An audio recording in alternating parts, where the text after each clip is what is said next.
Japan's notorious organized crime syndicates, the Yakuza, have seen their power and ranks erode after decades of crackdowns. He is the godfather of Japan's most powerful mob family. The Yakuza's main source of wealth comes from the pleasure industry, like here in a red light district in Ikebukuro in Tokyo. Horrifying details about the hidden world of the Yakuza just got leaked, where huge riches and sneaky acts come together.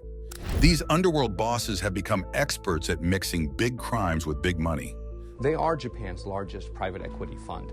And so when the Japanese stock market is being manipulated by antisocial forces, affecting everything from big companies to small street shops. They live in luxury because of their secret crimes, which is very different from their harsh ways. What happens when crime and business start to look the same? Tune in as we dive deeper into how these criminal billionaires are rewriting the rules of power. The Yakuza's grip on Japan's underworld. Behind their sharp suits, dark sunglasses, and tattoo-covered skin, there's a secret world where power and money are closely connected. Imitation Japan's well-known criminal group, the Yakuza, have a strong hold over the country's underworld. This story takes a closer look at how an ancient code of honor is linked with vast amounts of cash. From secret rituals to stunning shows of wealth, they are masters of spending big in ways that both impress and intimidate. As the sun goes down in Tokyo, a new member, more brave than scared, finds a mysterious note in his pocket after a tough welcome ritual. The note says, "Tonight, the future of our group depends on you." Traditionally, they have been involved in things like extortion, gambling, and substance trafficking. But over time, they've grown into powerful economic players. They're no longer just operating in the shadows of the criminal world. Today, they are what some people call economic gangsters, blending into everyday society by influencing businesses, the stock market, and even politics. Their syndicate, the Yamaguchi-gumi, is Japan's most powerful mob. One Adelstein says has a deep reach into corporate Japan and the stock market. This shift began in the 1970s and continued into the early 1980s. During that time, their families took control of more than 24,000 legitimate businesses. These weren't small shops either. They included big construction companies, ports, and industries like entertainment and sports. Surprisingly, they almost completely controlled the street vending business, with each vendor bringing in significant money every day. But how did these criminals manage to build such a huge economic empire? One key reason is their use of labor brokering. They take advantage of people who are often ignored by society, those with little education or opportunity. They offer these individuals low-paying jobs, like in construction, which ensures a steady income for the group. Their ability to mobilize thousands of workers for different jobs, both legal and illegal, keeps their power intact. Yet their reach goes even further. They've made their way into Japan's financial markets, operating much like a huge hedge fund. With more than $100 billion in their hands, they invest in new businesses, take part in mergers and acquisitions, trade in foreign currencies, and even get involved in initial public offerings, IPOs. Because of this, experts have called their operations a criminal services industry. How does a criminal organization manage to blend so smoothly into regulated sectors like finance? The answer lies in money laundering. They use real estate investments, stock trades, and other financial tricks to clean their dirty money, making it look like legal earnings. By doing this, they not only hide the illegal source of their wealth, but also use it to grow their empire even further. We're making almost 8,000 euros per day. We used to make around 2,500 euros with each of our slot machines, and would make sure that no other gangs entered our territory. We were very powerful and violent. Their ambitions don't stop at money and business. They've also moved into politics, forming connections with far-right politicians. These alliances, often based on a shared nostalgia for Japan's imperial past, help them keep their strong influence across different parts of society. Their power reaches deep into both the economy and politics, showing just how far their grip goes. A key example of their influence was in the 1960s, during U.S. President Dwight D. Eisenhower's visit. They protected him from street protests, showing that they weren't just about crime, but could also play a part in official matters. They weren't just bodyguards, though. They also helped fix elections and secure big government projects. These contracts for things like subways and airports brought in tons of money and helped them strengthen their grip on the economy. Their power doesn't stop there. They have their hands in many areas of society, from hospitals to schools to recreational places. Their control is hard to break because of their strong organizational structure, which mirrors the culture of hierarchy and loyalty. The Yamaguchi-gumi, the largest family, runs like a company with a boss at the top, and this has helped them keep their dominance even with strict laws in place. One of the most famous leaders, Kazuo Taoka, was a master at steering them through the changing economy while keeping their old traditions alive. Under his leadership, they thrived, collecting huge amounts of wealth. By the time Taoka passed away in 1981, the Yamaguchi-gumi was making money on a level similar to major corporations. While their leaders grow wealthy, the lower-ranked members still make a steady income. As they rise through the ranks, their earnings grow significantly. This reflects the wide network of businesses they manage, both legal and illegal. However, despite their financial success, they are under constant watch from law enforcement in that country and other countries. This ongoing pressure could threaten their operations and shake their long-standing power. Still, their ability to adapt and the strong connections they've built over the years might help them survive these challenges. But it doesn't end there. Their love for luxury, especially in their choice of cars and expensive clothing, shows their power but also exposes them.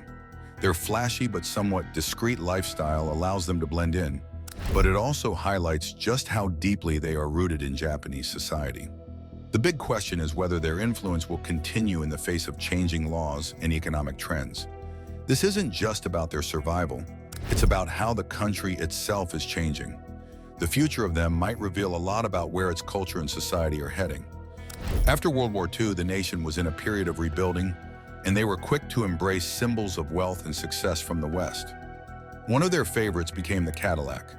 These cars, seen as a sign of luxury, represented more than just a way to get around. They showed off their growing power and rising prosperity.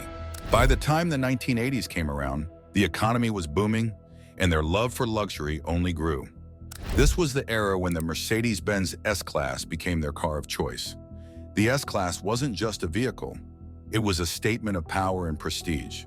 With its powerful engines and high-tech features, it was perfect for the fast-paced, often dangerous life they led. It was more than just transportation.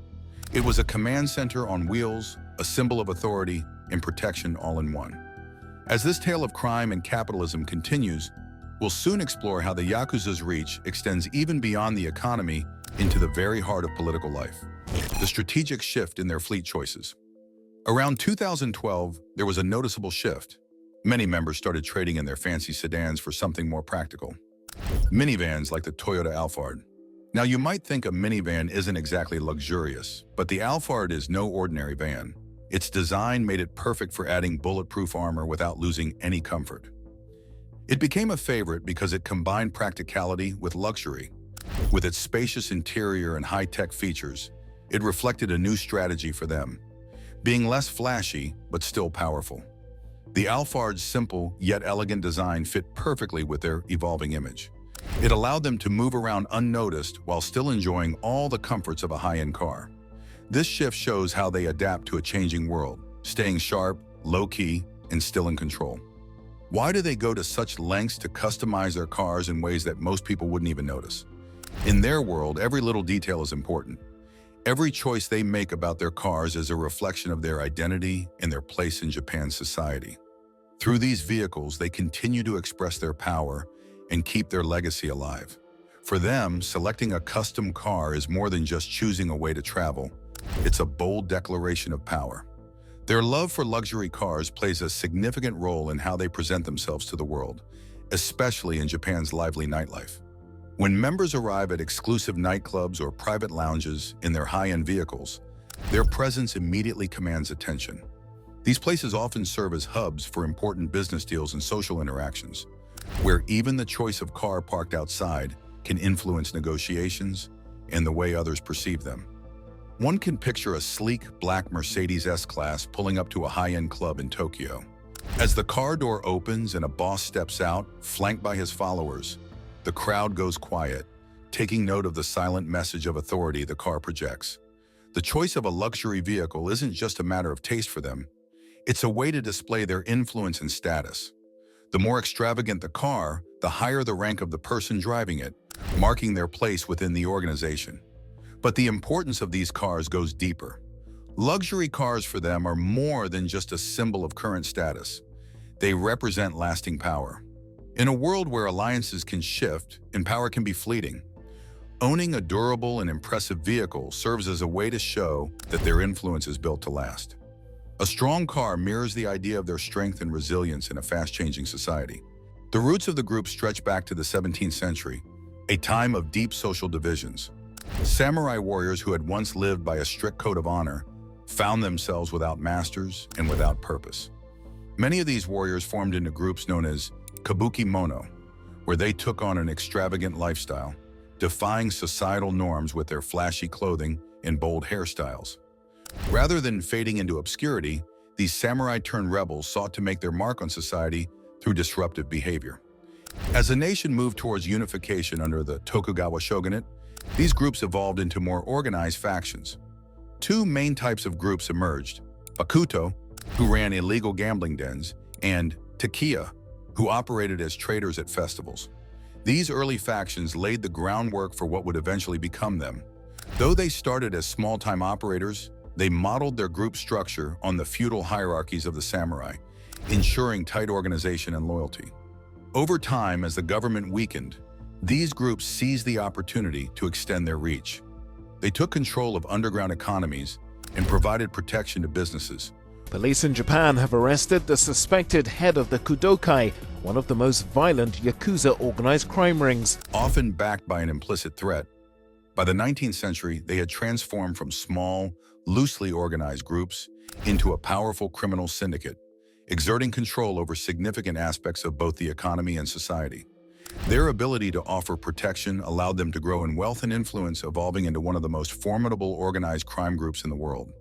With their expansion into more areas of influence, their early beginnings as small-scale operators gave way to a syndicate recognized globally for its power, wealth, and reach across various sectors of life.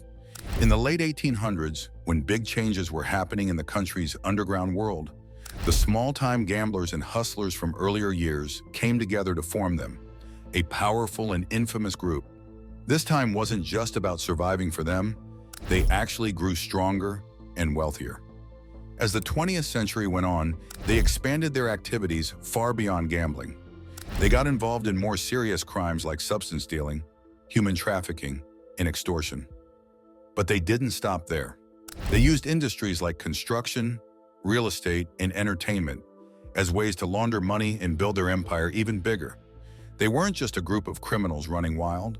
They were highly organized, almost like a corporation. But they followed old traditions, similar to a feudal clan. At the top of the hierarchy was the oyabun, or boss, who demanded complete loyalty from his kobun, followers, who were like his children. This loyalty was strengthened by a strict code of honor. While this code might have echoed the noble values of the samurai, it was twisted to suit their criminal ways. Even though they were criminals, their image was complicated. On one hand, people feared them, but on the other, they were sometimes seen with a strange kind of respect. They liked to present themselves as protectors of tradition and order, a picture that was often shown in movies and books where they were portrayed as brave outlaws standing up to corrupt officials. One of the worst aspects of their crimes was their involvement in human trafficking. They exploited vulnerable women and children, forcing them into horrible situations. Their reach wasn't limited to Japan either. They worked with international crime groups, making their influence even stronger. As they continue to navigate through changing times, their evolving transport needs reflect deeper shifts within their ranks, the transformation of Japan's criminal landscape. Despite all the terrible things they did, they managed to keep a thin layer of legitimacy. Some people saw them as a necessary evil, filling gaps where the government failed to act. This view allowed them to operate more openly than most criminal groups, which made it harder for the police to stop them. But as they grew more powerful, the Japanese government started cracking down harder on them. This led to a major drop in their numbers, with membership falling from more than 70,000 in 2011 to just under 26,000 by 2022. Even the Yamaguchi-gumi, the largest group, saw its power shrink. The COVID-19 pandemic made things even tougher for them. Their financial activities were hit hard, and increased police surveillance made it difficult for them to operate as freely as before. Still, History has shown that they are very good at adapting to tough situations. But now, as their influence fades, new and more unpredictable criminal groups are starting to appear. These groups, called Hungara, or half-gangsters, are not as organized and are much more violent, often engaging in brutal street crimes that pose new threats to public safety. So as they seem to be losing their hold, the big question is, are these new gangs going to be even worse? With these new, more chaotic groups rising, the future of crime in Japan isn't just changing, it's becoming more dangerous and unpredictable. The powerful Yamaguchi-gumi, one of the most notorious criminal groups in the country, began with Yamaguchi Harukichi, a soldier who returned after fighting in the Russo-Japanese War. After coming back, Harukichi started working as a dock worker in Kobe, but quickly rose in the ranks of an existing criminal group called the Oshimami. By the year 1915, he had formed his own gang, the Yamaguchi-gumi. This group stood out not just because of their strength, but also because of their influence on culture, especially through ryoku, a type of narrative singing that became popular in Kobe's entertainment scene. The Yamaguchi-gumi truly started to grow under the leadership of Taoka Kazuo, who was Harukichi's brother-in-law. Taoka was known for being tough and using violent methods, but he was also a smart leader. He took control of the gang after World War II, during a time when the group was struggling. In the chaotic aftermath of the war in Kobe, Taoka rebuilt and expanded the Yamaguchi-gumi into a powerful criminal network.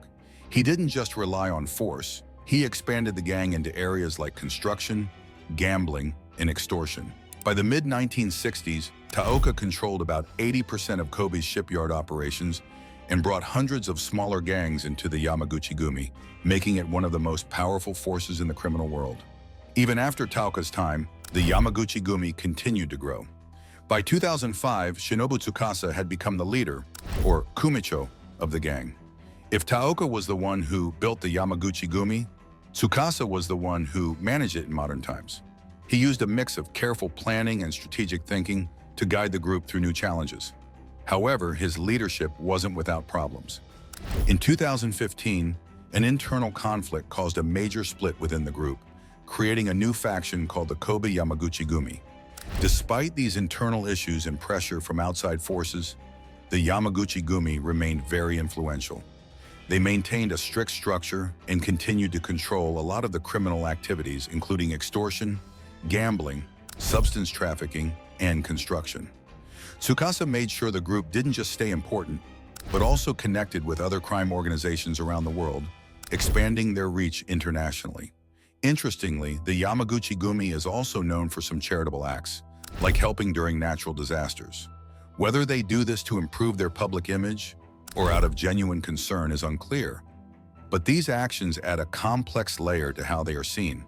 The history and operations of the Yamaguchi-gumi are complicated, mixing strategic decisions with surprising acts of kindness, making them one of the most complex organized crime groups in the world.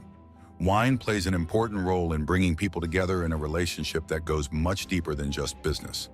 It's like welcoming a new person into a family. This family has its own strict rules and harsh punishments for anyone who breaks them. One of the most feared punishments is called yubitsume, or finger cutting. If a member fails to keep the family's honor or breaks its code, they may have to cut off part of their own finger to show they're sorry and to try to earn back respect.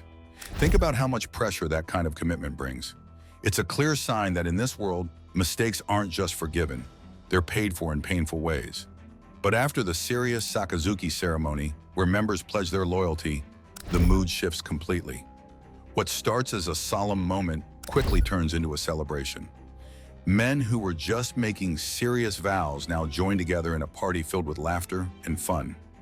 This sharp change shows the two sides of their world. One moment, they are deeply serious, and the next, they are enjoying themselves without limits. During these celebrations, the full brotherhood comes to life. As part of the festivities, they often go to a local hot spring where they proudly show off their intricate full-body tattoos called irumi.